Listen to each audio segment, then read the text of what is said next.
In this video, I'd like to talk about the math question of the day for Friday, April 28th, 2023. And with this problem, we are given a rational function, and we need to identify the asymptotes and then graph this function here. And topics like this are typically taught either at the end of an Algebra 2 class, if it's an advanced class, or in PreCalculus. So at this point, go ahead and pause the video, see if you can work through this on your own. And when you're ready, unpause the video and we can go through this together. Now, assuming that you have attempted the problem, let's start working through it.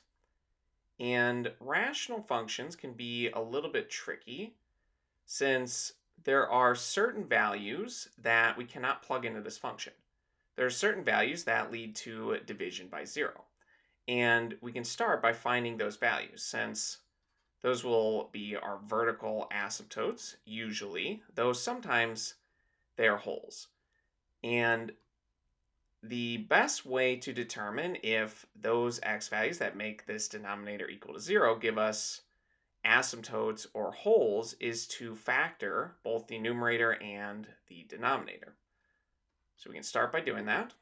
In the numerator, we can factor this into two binomials multiplied together. We'll have two terms in each. We know the first term in each would be x, since the coefficient on x squared is just 1.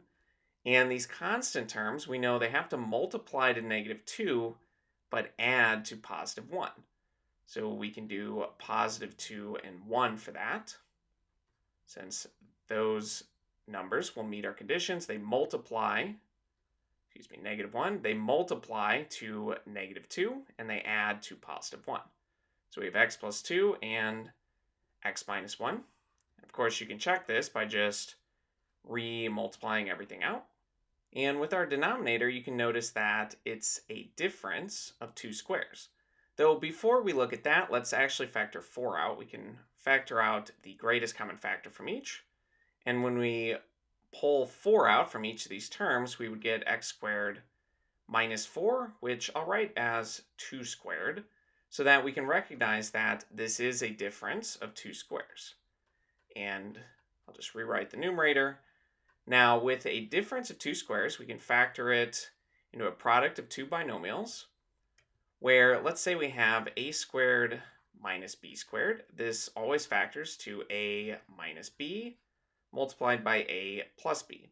It's the first one minus the second one, now ignoring the squares, multiplied by the first one plus the second one. And you can prove this to yourself by just re-multiplying out this right-hand side. So we've identified that x is our a value and 2 is our b value. So we can factor this as x minus 2 multiplied by x plus 2. And once we factor this, it's clearer which x values are not in our domain here. Notice that we cannot plug in 2 or -2, since if we plug either of those in, we would get 0 multiplied by something, which of course is 0, and we would have division by 0, which is undefined. So we can say for the domain of this function, the x values that are essentially allowed, x cannot be 2 or -2. And at this point, we just need to determine which is an asymptote and which is a whole, or possibly both are asymptotes, or possibly both are wholes. And the way to determine that is by comparing it to the numerator. Since notice that this factor of x plus 2 can actually cancel out in the numerator and denominator. And whenever that happens, that particular x value, in this case -2, is a whole in the function, which we can write down. So when x is -2, this leads to a whole in the function rather than an asymptote. But since we don't have x minus 2 in the numerator, we can conclude that when x is 2, we have a vertical asymptote. So let's write that down. We have a vertical asymptote of x is equal to +2. So let's start actually constructing this graph, and we can put this information in. We now know that when x is 2, we have a vertical asymptote. So we have this vertical dashed line here that the function will not cross. And we also know that we have a hole when x is negative 2. But we need to figure out what the y value of that hole would actually be. And to do that, we just need to simplify this function here after we cancel out this x plus 2. And then we can actually plug in the x value of negative 2 and see what the y value would be if that value of negative 2 were actually allowed. So let's simplify this a little bit more. We have that our function is equal to x minus 1 over 4 multiplied by x minus 2. And now if, let's say, x is negative 2, if we plug this in, we would just get a value of negative 2 minus 1, which is negative 3, over 4 multiplied by negative 2 minus 2, which is negative 4. And 4 multiplied by negative 4 would be negative 16. Those negatives cancel, and we get positive 3/16. So at an x value of negative 2, the y value would be, if we were allowed to plug it in, at 3,16, but that just tells us the y value of our hole, which would be roughly right about there. And at this point, we can also figure out what the horizontal asymptote would be. And to do that, let's go back to the original function. And again, we'll make a little bit of room here and then come back to the graph. Basically, with determining the horizontal asymptotes, we want to compare the numerator and the denominator. In fact, in this instance, when dealing with rational functions, it's easiest to think about this in terms of limits or using the basic tools of calculus. We can think what happens when x gets really, really big. When it starts approaching infinity, what happens to this fraction here, this rational function? And we'll do the same thing as x approaches negative infinity. What would happen to this fraction? And for this function, as we put in bigger and bigger x values, the quadratic terms will start to dominate the function. Since you can imagine if you plug in, let's say x is equal to 1 million, and you square a million, that would be a 1 followed by 12 zeros. And then you're adding a million to that, which doesn't really change the number at all. It barely shifts it a little bit higher, and then subtracting 2 has even less of an effect. And similarly, when we plug in a million here and square it, and then multiply it by 4, subtracting 16 from that number would barely change it. And the bigger the number, the more that these square terms will dominate the function. So as x approaches infinity, these lower power terms essentially become unimportant. And we really just focus on the two highest power terms here and what their ratio starts to approach. We would have x squared over 4x squared.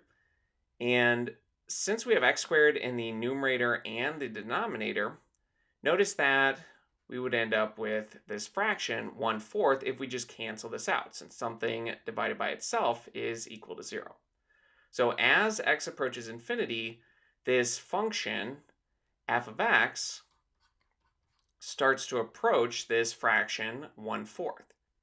And likewise, as we let x approach negative infinity, as the numbers get bigger but more negative, since we're squaring it, the negatives multiply together and become a positive number, and we end up with this exact same scenario. So as x approaches infinity or negative infinity, the function will approach 1/4. And in general, if the highest power term in the numerator and denominator are the same, the function will always approach the ratio of their coefficients.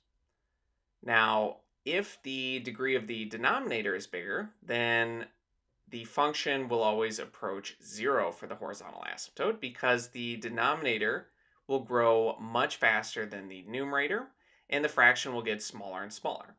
However, if the numerator has a degree that is bigger than the highest power term in the denominator, then you will need to use long division to simplify it and see what the function starts approaching. But what we can conclude is that in this case, our horizontal asymptote is just y, or f of x, is 1/4. So let's draw that in. We can say that our horizontal asymptote is a y value of 1/4, which, remember, this hole has a y value of 3/16, so this is actually a little bit bigger.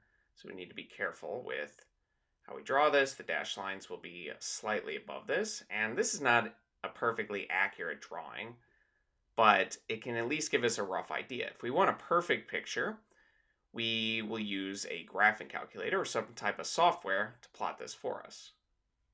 And with these asymptotes, this will help essentially box in how the function will behave.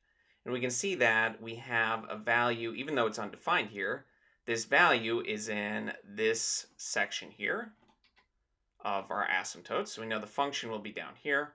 But what we can do to get more information is to plot the intercepts as well. When x is equal to 0 and it crosses this y-axis, and when y is equal to 0 and it crosses this x-axis. So let's start by looking at when the x value is 0. We can just plug that in. So if we have f of 0 here, we have 0 plus 0 minus 2, so we get negative 2 up top, and we have 0 minus 16, so minus 16 down below. This will simplify to positive 1/8, so that will be somewhere below our horizontal asymptote. Let's put it right about there. Again, this is not to scale. And we'll also look at when our y value is equal to 0. So we'll need some more room for that. So let's go back over here to the left. And like I mentioned, we're just setting our function equal to 0, or the y value equal to 0. And when we do that, when we have 0 is equal to this, we can multiply each side by this denominator. And on the left-hand side, we'll have 0 multiplied by this, which will cancel out and just be 0. And on the right-hand side, the 4x squared minus 16 and the numerator and denominator will cancel, and we will just be left with this numerator here, which we already factored, and we can use that information. We had this as x plus 2 multiplied by x minus 1. And we can use our zero product property to determine which x values make this 0. We can see when x is equal to negative 2, we would get 0 here. And when x is equal to positive 1, we would get 0. But x being equal to negative 2 is not in our domain, so we can ignore that point. And we can see that when x is 1, the y value would be 0. So that is our x-intercept, which we can plot at 1, 0 right here. And we can see that the function is slightly approaching the negative numbers here. And we can just follow the asymptotes at this point. It will hug along this asymptote, but it will not cross over it. And again, it's not defined at negative 2, and then it will slowly decrease, and y values pass through those points, and then shoot off to negative infinity as x approaches positive 2. And then on the other side here, since we know that this factor in our denominator, this x minus 2, since this is not squared or to the 4th power or some other even power, we know that it's going to switch. It's, instead of coming up from negative infinity, it will switch and come down from positive infinity. So whenever your factor here for your asymptote is an odd power, it will switch. But if it's an even power, it will be in the same direction. For instance, if our curve looked like this and it was to an even power, then it would also come down from positive infinity. But since it's going down to negative infinity and it's to an odd power, it will switch, meaning that this will come down from positive infinity And if we want to make this a little bit more accurate, we can plug in different x values and plot their y values, but I will leave that as an exercise to the viewer. So this is what we think our curve looks like, but if we want to get an exact picture of this, we can plot this using Desmos or some type of graphing calculator. So let me quickly show you what this looks like on Desmos. And we can see the equation of our function and its curve here. And let's notice some key values. Look, when x is -2, we have our asymptote, where on the left-hand side it goes down to -infinity, and on the right-hand side it goes up to +infinity. It switches like we expected.